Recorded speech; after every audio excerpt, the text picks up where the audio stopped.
Hi, my name is Katie Fee, and for my thesis, I am doing a package design case study, more so understanding consumer behavior in terms of package design. So, a lot of my initial research and understanding was on consumer behavior and package design.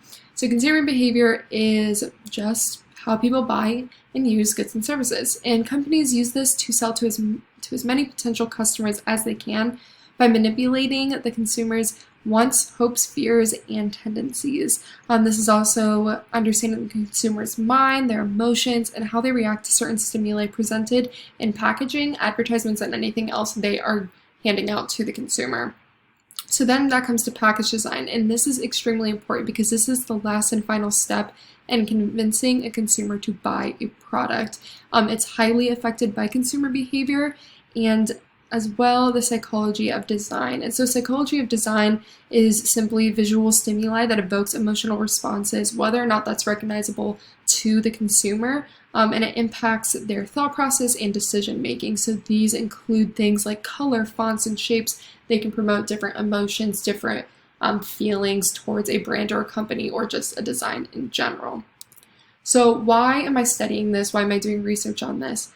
Well, consumer behavior is different for every product type and changes over time due to cultural events, life experiences, and trends. So, no matter what's going on in the world, no matter how many times you study this, it will still be important and it will still give you new information. And new information is always there to better your design. It will always be out there.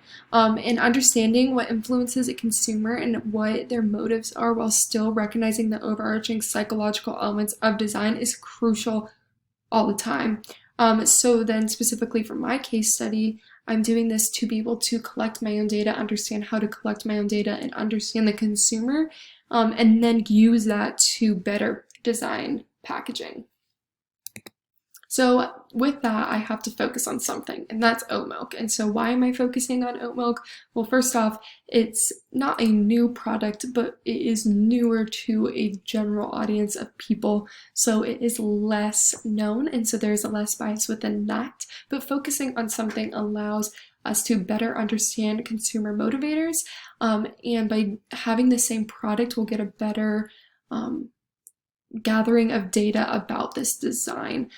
So focusing in on one thing allows us to do that. There's less bias within that specific products. So say I give you 2% milk and oat milk and you usually buy 2% milk, you will be more biased to want to buy that one over oat milk, even if you like the design of oat milk better. So just focusing on oat milk allows that to happen and to get a less biased data set. It also allows there to be an understanding of what products do and don't work for that specific industry. So overall, just getting a more concise idea of what's happening and how design is affecting people through oat milk. And I have a target market. It's a very loose market of college-aged females. I say females because that is mainly who is in my interviews and answering questions, while there are some males still in there, but they range from 18 to 25 years old for the most part.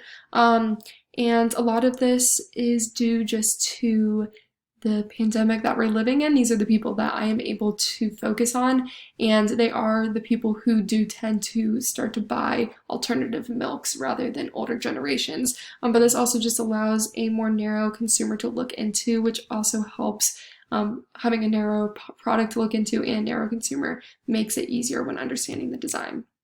So the oat milks that I'm testing are 8 different ones. They're Good and Gather, Califia Farms, Silk Oh Yeah, Minor Figures, Oatly, Planet Oat, Chobani, and Rockview. So I picked random ones of different prices, different designs to test and see what people thought of them. So the structure of my case study with understanding all of the prior information is first surveys. So this means collecting a very general idea of what people's purchase decisions look like when they're buying oat milk and how that is influenced by design.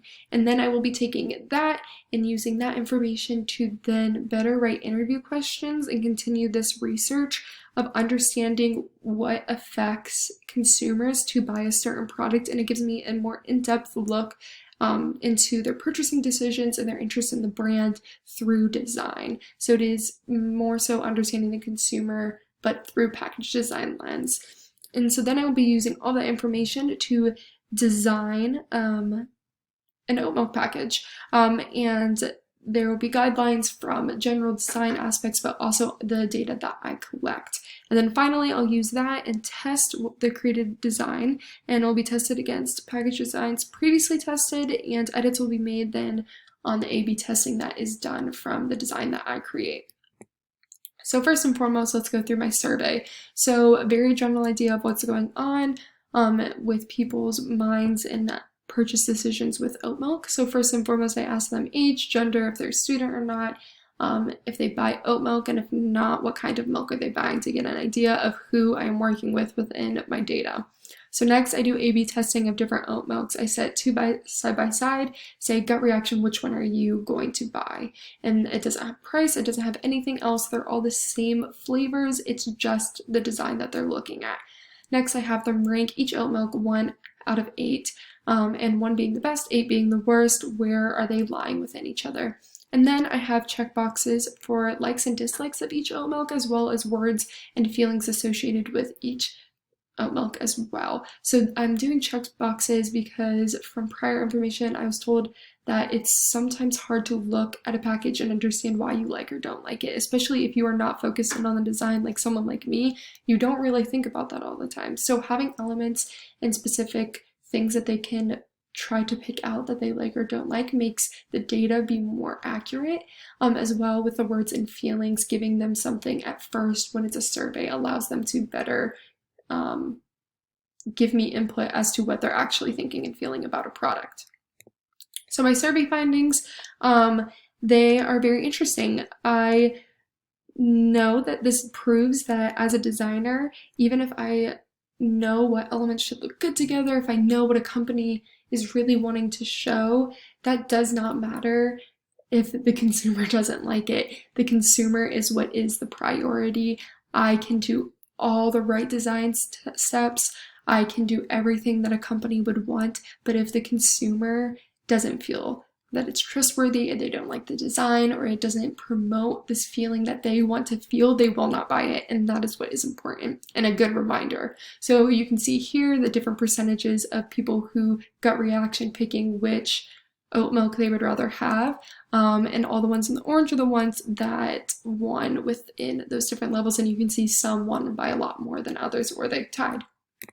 So from here I have insights. So I have 2 pages of insights with some general ideas that I gathered from each different from the different surveys. So I have different words underneath that were the main words that they picked for each one, as well as just little insights for what people liked or didn't like. So specifically here, graphics were not liked by 17 out of 24 people. So I know that graphics like this are not what people want. The overall idea of this is it's bland and it's cheap. So, okay, understanding what specific things make this feel bland and cheap. But then you come over and see something like Oatly, and they're trustworthy and healthy and playful and cheap, and you can see that colors are really liked. And a lot of people said they didn't not like anything, and they found out that the layout was like pretty good for most people. So this just better gave me an idea of what people are thinking, and this then allows me to do interviews better.